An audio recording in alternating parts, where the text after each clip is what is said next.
Episode 6 में हम देखते हैं सू बेचारी पूरी तरह से टूटकर वहाँ से बाहर चली आती है। जियांग उसे रोकने के लिए उसके पीछे पीछे आता है और बहुत समझाने का ट्राई करता है, पर सू उसकी बातें नहीं सुनती है और वहाँ से चली जाती है। हम देखते हैं जियांग ऑफिस में भी उसे मनाने का ट्राई करता है, पर कुछ फायदा नहीं होता है। सू उसके धोखे से बहुत ज्यादा टूट गई थी। वो उससे बहुत ज्यादा प्यार और ट्रस्ट करती थी, तो उसके धोखे को कैसे बर्दाश्त कर सकती थी। बहुत ट्राई करने के बाद भी सू उसे माफ नहीं करती है। वो अपना गम भुलाने के लिए सांगली के साथ ड्रिंक करने बार में आती है और सब कुछ बताकर रोने लगती है। हम देखते हैं वहाँ पे जियांग और दुआजो भी आए थे। जियांग और सू की हालत सेम ही होती है। असल में सांगली और दुआजो ने जानबूझकर उन दोनों को वहाँ पे लाया था। सू ने बहुत ज्यादा ड्रिंक कर लिया था और जियांग ने भी। वो दोनों ही खुद को बहुत बड़े फूल बोलकर ब्लेम कर रहे थे। उन दोनों की ऐसी हालत देखकर सांगली और दुआजो हंस रहे थे। अगले दिन सू उठती है तो देखती है वो और जियांग एक साथ ही सो रहे हैं। वो चुपके से उठकर वहाँ से जाने की ट्राई कर रही थी, पर जियांग उठ जाता है और कहता है बिना हेलो बोले चली जाओगी क्या। हम देखते हैं उनके साथ बिल्कुल वैसा ही हो रहा था जैसे उनके साथ फर्स्ट टाइम हुआ था। वही चुपके से जाना, ज्वेलरी वापस करना, हाथ पकड़ना, वही सब चल रहा था। उसके बाद सू के चले जाना। जियांग तो इस बात से बहुत ज्यादा खुश हो जाता है। अब सू रेडी होकर ऑफिस आती है और काम के बारे में डिस्कस करती है। तभी वहाँ पे सांगली आकर बताती है कि उनके ऑर्डर को रिटर्न किया जा रहा है। वो दोनों ही इस बात से बहुत ज्यादा परेशान हो जाती हैं। वो इस बारे में बात कर ही रहे थे कि तभी वही आता है और हमें पता चलता है कि सब कुछ उसने ही किया है। सू से बदला लेने के लिए उसने वांग की कंपनी भी खरीद ली थी, लेकिन हीरोइन मुसीबत में है और हीरो ना आए ऐसा हो ही नहीं सकता है। इसलिए वहाँ पे एंट्री होती है जियांग की। वो वही को धमकाते हुए बोलता है कि जियांग ग्रुप के असली ओनर मैं हूँ, मेरे होते हुए तुम सू के कुछ नहीं बिगाड़ सकते हो। हमें एक फ्लैशबैक दिखाया जाता है जहाँ पे जियांग कंपनी संभालने के लिए मान गया था। वो इस बात से डर जाता है और वहाँ से चला जाता है। अब रात को दुआजो सांगली से मिलने आता है। सांगली उसे एक गिफ्ट देकर बोलती है कल तुम्हारा बर्थडे है ना, इसलिए दे रही हूँ। दुआजो खुश होकर बोलता है मैं इसे कभी भी खुद से अलग नहीं करूँगा। फिर वो सांगली को बर्थडे पार्टी में इनवाइट करता है। सांगली कहती है सॉरी मैं नहीं आ सकती हूँ क्योंकि आज हमारा 7 डेज खत्म हो रहा है। दुआजो वो सुनकर सैड हो जाता है। हम देखते हैं सांगली को भी बुरा लग रहा था, फिर भी वो वहाँ से चली जाती है और बेचारा दुआजो अकेला रह जाता है। फिर अगले दिन वो सू से मिलने आता है। उसे मनाने के लिए वो उसे बहुत समझाता है और कहता है कि जियांग ने जानबूझकर कुछ भी नहीं किया है, पर सू कुछ नहीं सुनती है। इसीलिए वो उसे वही पेंटिंग दिखाता है जिसपे उसके सिग्नेचर होते हैं।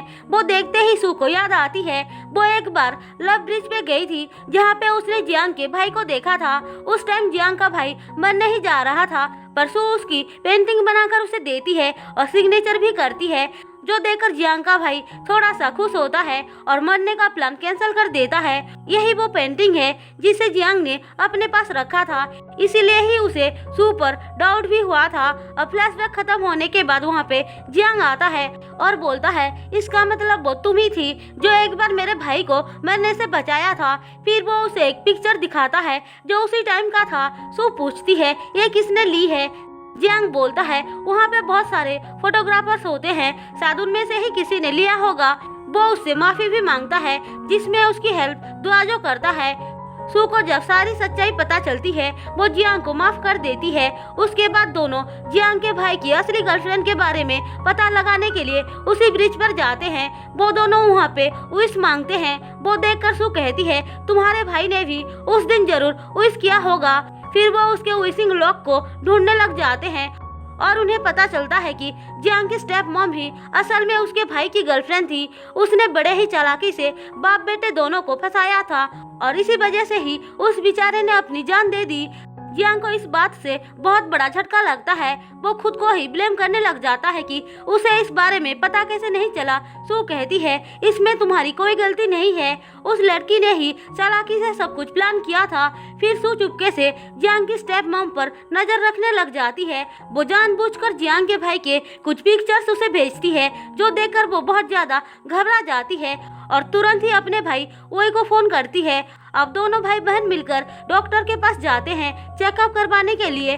सू भी चुपके से उन लोगों का वीडियो बना लेती है और जियांग को जाकर दिखाती है। जियांग कहता है मुझे ऐसा लग रहा है कि उसके पेट में जो बच्चा है वो मेरे डैड का नहीं है, किसी और का है।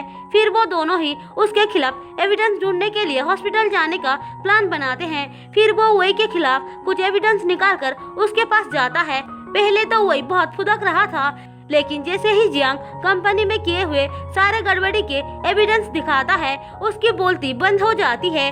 पर थोड़ी देर तक बातचीत करने के बाद वो कहता है भूलो मत, तुम जियांग फैमिली के सिर्फ एकलौता वारिस नहीं हो, मेरी सिस्टर के पेट में भी एक बच्चा पल रहा है।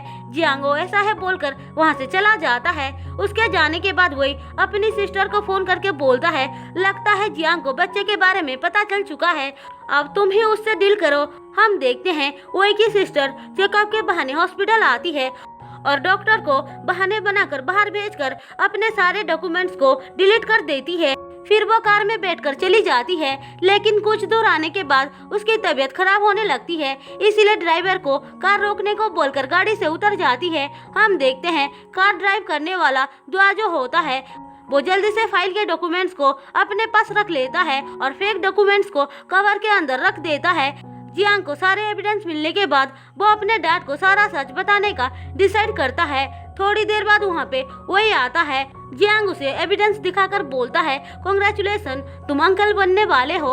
वही उसको धमकी देकर वहाँ से चला जाता है। दूसरी तरफ जियांग के डैड की तबीयत ठीक नहीं होती है, जिसका फायदा उठाकर उसकी वाइफ डॉक्टर से कहती है तुम जितनी जल्दी हो सके उसे कोमा में भेज दो। फिर वो डॉक्टर को चेक भी देती है। जियांग को जब अपने डैड की तबीयत के बारे में पता चलता है वो सीधे घर आता है और वही से लड़ने लगता है।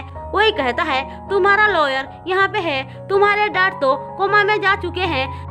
जियांग विल पेपर पढ़ता है जिसमें लिखा था कि कंपनी का मालिक वही और उसकी सिस्टर के अनबर्न चाइल्ड होंगे। जियांग को इससे बहुत गुस्सा आ जाता है और वही को वो मारने लगता है, पर वही के गुंडे उसे पकड़ लेते हैं। वही कहता है तुम मुझे सू को रिटर्न कर दो।